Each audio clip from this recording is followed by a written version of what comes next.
So first of all, thank you so much, Larry, for putting this together, and thanks everybody for attending. And Anthony and James, I really enjoyed listening to your poems. And what I'm going to do is I'm going to try to tie my reading to James and Anthony because they were very inspiring. So I kind of put my poems here so that I can fit each one with either Anthony or James. So first of all, this is my book.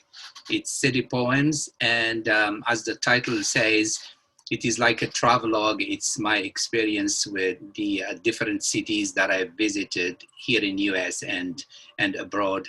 And I focused mostly on the social injustice and racism, inequalities, poverty, and in US, mainly on what America should not be, what we should not have in America as far as homelessness, poverty, everything that we should not have as a society, you know, or at least not to the extent that we see every day. It is shocking to a lot of people who come here. I'm a new American. I've been here for 20 years now. I still consider myself as new. And of course, I'm bringing my new voice, and my new voice comes with a new English, new way of saying the sentences, new way of pronouncing them. I can't help it. This is what first generation immigrants go through, but this is me. So I'm gonna tie this to Anthony and James, then in the end, I'm gonna put myself in and my own experience.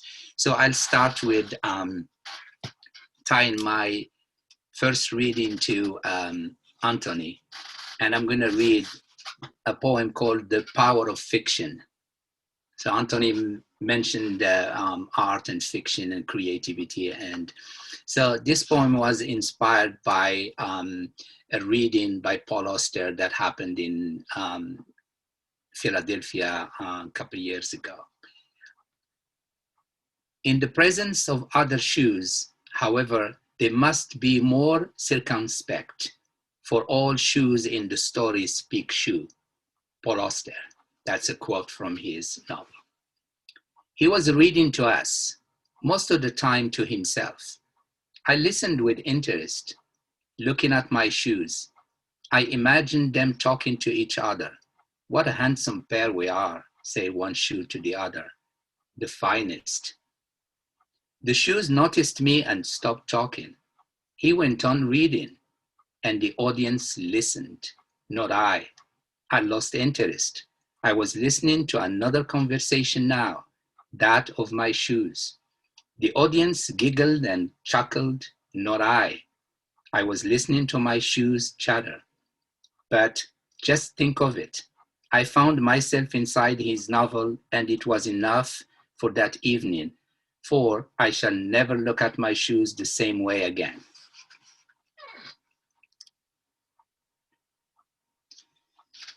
My second poem, I'll tie to James, and it's titled Cages.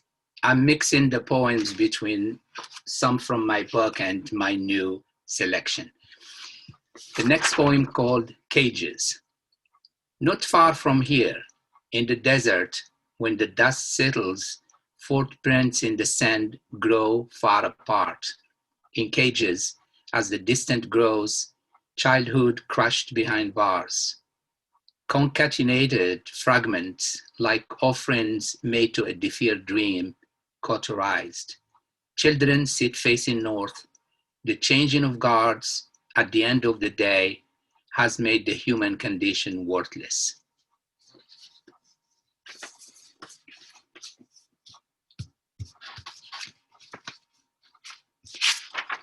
I'm gonna add one here in between to kind of lessen the tension. It has a note of hope in it. One soul. We sit in this courtyard, two forms, shadow outlines with one soul. This is from Rumi. It's a quote from Rumi, Sitting Together. In the silence of the morning, I opened my arms to the oncoming morning breeze. Shall it ever come, that much longed for moment? Moments come to be, each a hope to each, moments that happily transpire, Just now in this momentary comfort, the moment just engaged, just now in this moment, for once, hope too has aspiration prevails. Looking forward, I expect nothing more than this moment when I embrace you. Without you, there is no me. This moment of compassion in hardship resounding, hope is so invitingly declared, and it is yours to have if you so desire. What a moment we have gone through.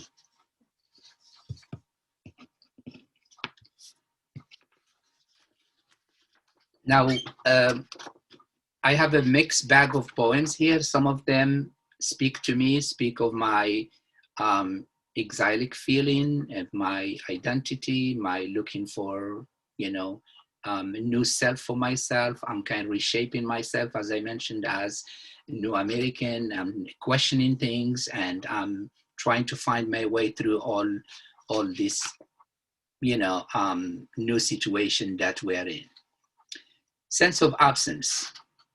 This poem starts with Beethoven's Symphony number 5, C minor. Ta-da-da-da, ta-da-da-da. That's the quote that I have there.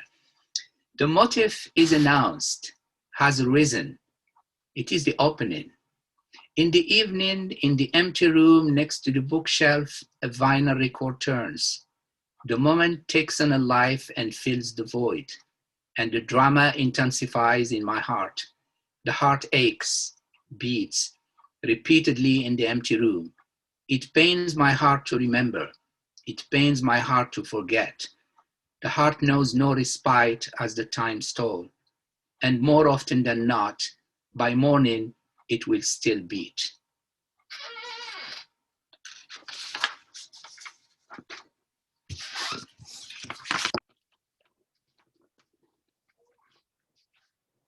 So Larry, you can stop me whenever you want. I have just short poems that I'm gonna go through them. This new poem is called Fragments. I laid the end pieces of the old pine dining room table, graced with a worn patina, and I composed the borders of my puzzle, my story. The colors looked so challenging, but I had invested a lot in the process, and I so badly wanted to finish it. Tired, bored, I needed a break. I caught a distant note coming from the kitchen, and the persistence of memory filled the room. I turned to my wife. Have I lived up to expectations? Is it time to let go and move on? Wearing a look of utter persistence from where she was standing, it was time to think of Dali's clocks. So I collected my thoughts and found myself remembering, but I have promises to keep and miles to go. And I resumed arranging the fragments within the frame I had composed.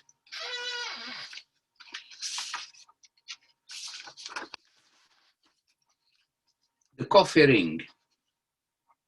The coffee ring is all that's left behind. Coffee marks the wood table, soaks in the texture, rivaled only by the scars framed in the photo album, accounts for the passing days. The coffee ring stands as proof of a life that was. The coffee ring grants both man and thing meaning, as befits a tragedy.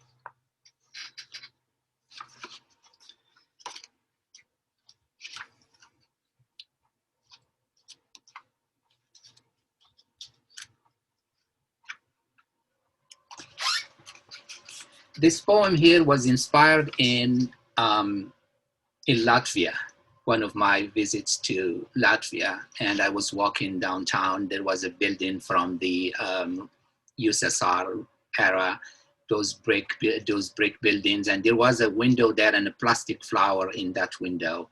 So that's where this comes from. The title is The Flower.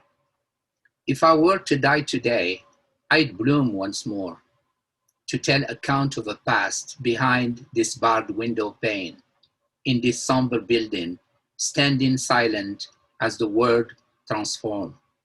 Bleak landscape shrouded in loneliness, what remains of an era gone, Around me, the silence so deep for hours at a time. If I were to die today, I'd bloom once more to say, thank you for noticing me.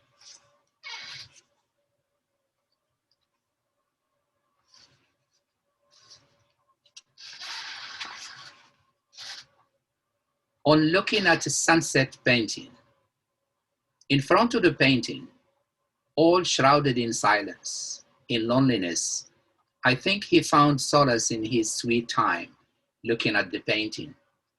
Motionless, he smiles ever so slightly, holding her in thought. The golden sun caresses the still blue water surrounding him. The mist of the gentle waves, the smell of salt mixed with her lipstick, the gentle wind, the grass blades carry the smell of spring rain, her scent. Between the sounds, he was submerged in scattered imagery senses, colors, sights, sounds, touch, and sense. What a kaleidoscopic surge. This world, this life, fully lived, what a splurge.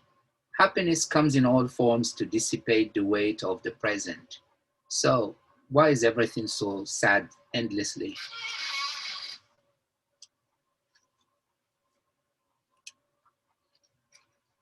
This is a very light, happy poem. This is one of my favorites. I just love this one. It's silly, but I can explain it. It's called The Fly. In the middle of Starbucks, three chairs, three people, the aroma of fancy coffees, iPads, iPhones, beep, beep, beep, I fly, buzz, buzz, buzz, calls the fly, jumping from cup to cup relentlessly in an effort to remind the three people of its presence.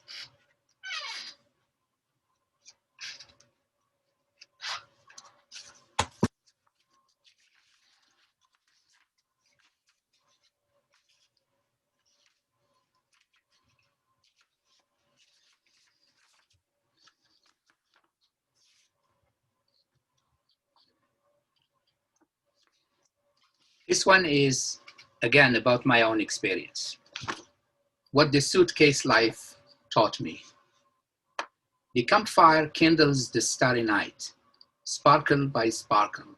As the sheer silence spreads, I, in my solitude, like a butterfly, like a wanderer in that remote place, dart toward the flame. The space open to the Sahara night, vast realm of my childhood, so inviting. Ambryosa by the fire, shower of sparks, echoes in the evening air.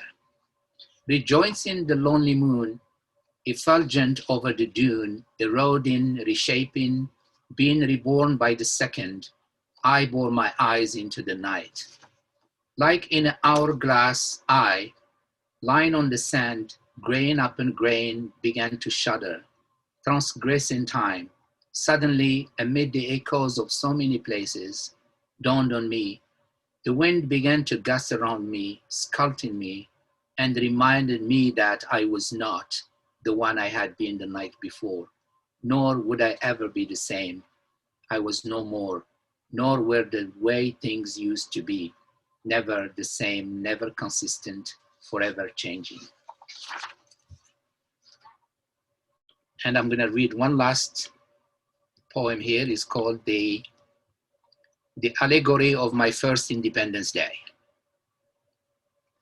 On a summer day, a white cloud makes its way through the blue sky. On a summer day, I allowed my attention to drift away. A child on his father's shoulders, waving a pair of flags, red, white, and blue, curtains fluttering the windows, adorned picnic tables. The smell of fireworks wafted through the air in a mixed sense of the festivities. Nature continues to blossom. Dahlias and marigold bloom in the yard. The wind chimes gently, jingle in a moment to be reckoned with. People continue to drift away, and I'm listening to the bosses, American land. It is this moment, happiness and sadness, that so affected me. The thought that fills me with such mixed feelings is sufficient to remind me of the condition of being relocated, yet our hope will endure forever. Thank you so much.